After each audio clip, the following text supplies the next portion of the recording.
दोस्तों आज हम पढ़ेंगे class 12 chapter 2 political and economic history how inscriptions tell a story. दोस्तों ये जो नया सिलेबस आया है उसके अनुसार चैप्टर का नाम ये है, मगर बुक के अंदर कुछ चेंज नहीं हुआ, इसलिए हम जो है पुरानी बुक से ही पढ़ेंगे और ये है पार्ट 1।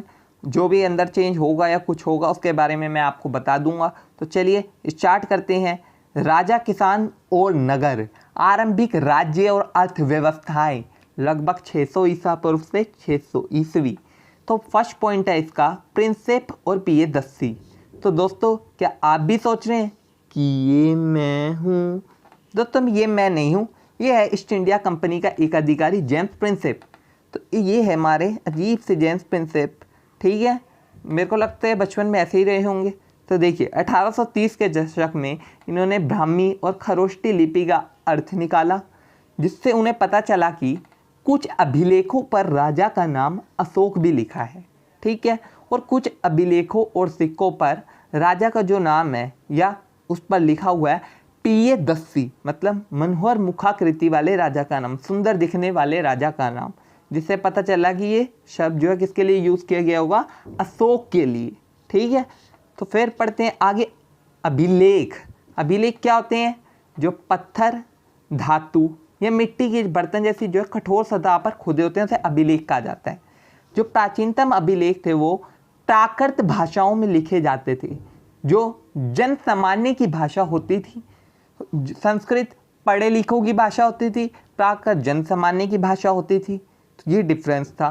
प्रारंभिक राज्य 16 महाजनपद, महाजनपदों के विशिष्ट अभिलक्षण जो उनके फीचर थे, मेन फीचर, ठीक है, ये उसके बारे में है। ये सेकंड क्वेश्चन भी है, आपकी जो बुक के अंत में क्वेश्चन आंसर लिखे हैं वहाँ का सेकंड क्वेश्चन ये पूछा गया, इसका आंसर ये हो जाएगा कि उसके विशिष्ट अभिलक्षण क्या थे। परिवर्तनकारी काल, तो ये काल जो है आरंभिक राज्यों की स्थापना हुई इस काल में, ये परिवर्तनकारी काल था। इसके अंदर बड़े सारे आरंभिक राज्य आए जिसकी स्थापना हुई थी। लोहों का प्रयोग, तो इस काल में क्या हुआ, लोहे के प्रयोग में वृद्धि हुई, लोग ज़्यादा से ज़्यादा लोहे का प्रयोग करने लगे। फिर सिक्कों का विकास, तो सिक्कों का विकास होना प्रारंभ हुआ। अब ये काल क्या था, महाजनपद काल या छठी शताब्दी से छठी शताब्दी ईसा पूर्व का काल जो था वो सिक्कों के विकास के साथ जोड़ा जाता है। सिक्कों का विकास होना प्रारंभ हुआ इस काल में। उसके साथ ही राजा और समूह का शासन, इसके अलावा राजा और समूह का शासन हुआ। जैसे ज़्यादातर जो महाजनपद थे, अधिकांश महाजनपद पर राजा का शासन होता था, मगर गढ़ और संघ के नाम से प्रसिद्ध जो राज्य होते थे वहाँ पर कहीं लोगों का समूह शासन करता था। और जो भगवान महावीर और बुद्ध जी भी इसी जो है गढ़ और संघ से संबंधित थे, इनमें कई लोग शासन करते थे, ठीक है। फिर किलेबंदी, एक सेकंड में ये देख रहा हूँ मैं किस में लिखा है, प्रबंध, स्थायी सेना और नौकरशाही भी प्रबंध था। अच्छा, तो फिर आता है किलेबंदी। तो किलेबंदी में क्या था, किलेबंदी हुई। किलेबंदी राजधानी को जो है किलेबंदी से घेरा जाता था, इसके रखरखाव का भी उचित प्रबंध किया जाता था। इसके साथ साथ इसके लिए जो है ये पॉइंट यहाँ पर है कि सेना का प्रबंध, इधर स्थायी सेना और नौकरशाही का भी प्रबंध था, ठीक है, क्योंकि राजधानी है, राजधानी में जैसे आपने देखा ही होगा सब प्रबंध रहता है। फिर आता है अगला शासक व उनके कार्य। यहाँ पर मैंने थोड़ा गलत कर दिया तो इसलिए काट दिए। तो ये रहा शासक व उनके कार्य, ठीक है। तो शासक जो थे कि वह क्षत्रिय वर्ण की हो सकते थे। यार मैं नहीं खेलूंगा, ये तो गलत बात है। ऐसा ही होता था, क्या करें, जो गलत है वो गलत है या सही है वो तो उसी समय ये होता था कि क्षत्रिय वर्ण के ही लोग शासक हो सकते थे, बाकी वर्ण के लोग शासक नहीं हो सकते थे। और उनके जो कार्य थे वो थे किसानों, व्यापारियों और शिल्पकारों से कर और भेंट प्राप्त करना, बाकियों से कर भेंट प्राप्त करते थे, इस तरह उनका टैक्स आता था, ठीक है। इस तरह उनकी इकोनॉमी चलती थी कि इन सारे समूहों से वो अपना जो है कर और भेंट प्राप्त करते थे। फिर जो अगला पॉइंट है दार्शनिक विचारधाराओं का विकास हुआ इस काल में, ठीक है। जैसे इस काल में बौद्ध तथा जैन सहित विभिन्न दार्शनिक विचारधाराओं का विकास हुआ इस काल में, ये सारे विकास होने प्रारंभ हुए। इस जो है मैं डायग्राम में ये पॉइंट भी ऐड करना चाहता था मगर जगह नहीं थी, तो इसलिए यहाँ पर लिखे दोनों पॉइंट। ब्राह्मण व नियमों का निर्धारण, ठीक है, ब्राह्मणों द्वारा इसी काल में 6ठी शताब्दी ईसा पूर्व में धर्मशास्त्र जो है नामक ग्रंथों की रचना की गई। तो ठीक है, ये हो गया। इसमें शासकों तथा अन्य व्यक्तियों के लिए नियमों का निर्धारण किया गया कि लोग किस तरह जिएंगे, कौन से नियमों का पालन करेंगे। तो अगला पॉइंट है सेना का प्रबंध। यद्यपि अधिकांश जनपद कृषक वर्ग द्वारा प्रदान की जाने वाली सहायक सेना पर निर्भर थे, कि जो कृषक हैं, जो किसान हैं, ठीक है, वो लोग अपनी सहायक सेना देते थे जब उन्हें जरूरत होती थी राजा को, परंतु धीरे धीरे राज्य जो अपनी स्थायी सेनाओं का निर्माण कर रहे थे। तो इससे हमें क्या पता चलता है कि आरंभ में कोई स्थायी सेना नाम की चीज नहीं होती थी। पहले आरंभ में लोग कृषक वर्ग द्वारा प्रदान की जाने वाली सहायक सेनाओं पर निर्भर थे। बाद में ये जो स्थायी सेनाओं का कॉन्सेप्ट आया, लोग परमानेंट जो है मिलिट्री रखने लगे अपने पास। ठीक है, अगला पॉइंट है कुछ महत्वपूर्ण महाजनपद। तो इस समय जो है कुछ महत्वपूर्ण महाजनपद हुए, मगर जैसे हमारे को जैन और बौद्ध धर्म में कई महाजनपदों की सूची मिलती है जो अलग अलग है बेशक, मगर महत्वपूर्ण महाजनपद होंगे ये सारे, क्योंकि ये दोनों जो है उनमें सिमिलरिटी है, ये नाम दोनों में ही मिले हैं। तो वो कौन कौन से हो गए? वज्जी, मगध, कौशल, कुरु, पंचाल, गंधार, अवंती, ये सारे महाजनपद हैं। ये महत्वपूर्ण महाजनपद है, वज्जी, मगध, कौशल, कुरु, पंचाल, गंधार, अवंती। ठीक है ना। फिर 16 महाजनपदों में प्रथम मगध, आधुनिक बिहार।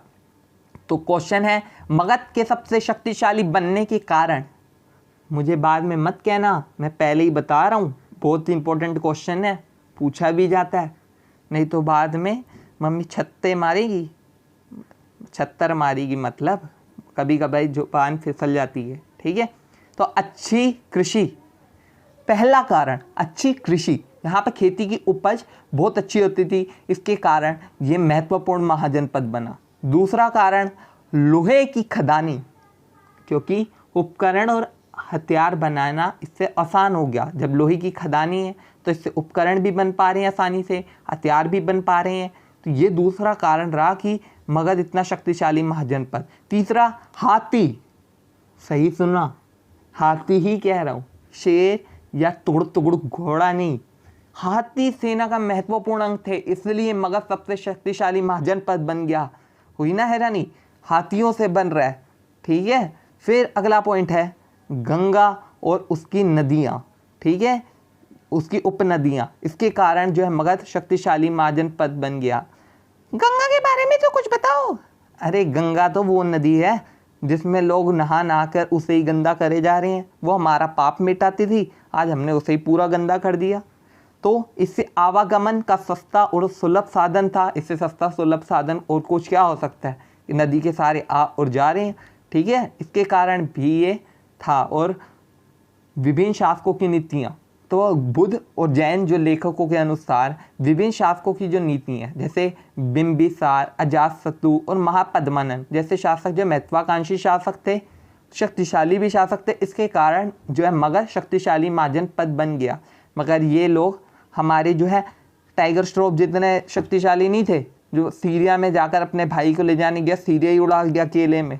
इन्हें सेना की ज़रूरत होती थी, बाकी चीज़ों की भी ज़रूरत होती थी। ठीक है ना।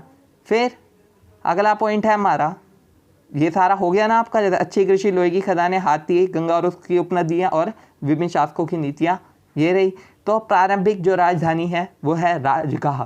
जैसे आधुनिक बिहार के राजगीर का ये प्राकृत नाम है, ये इसकी प्रारंभिक राजधानी रही। कौन सी? राजगाह।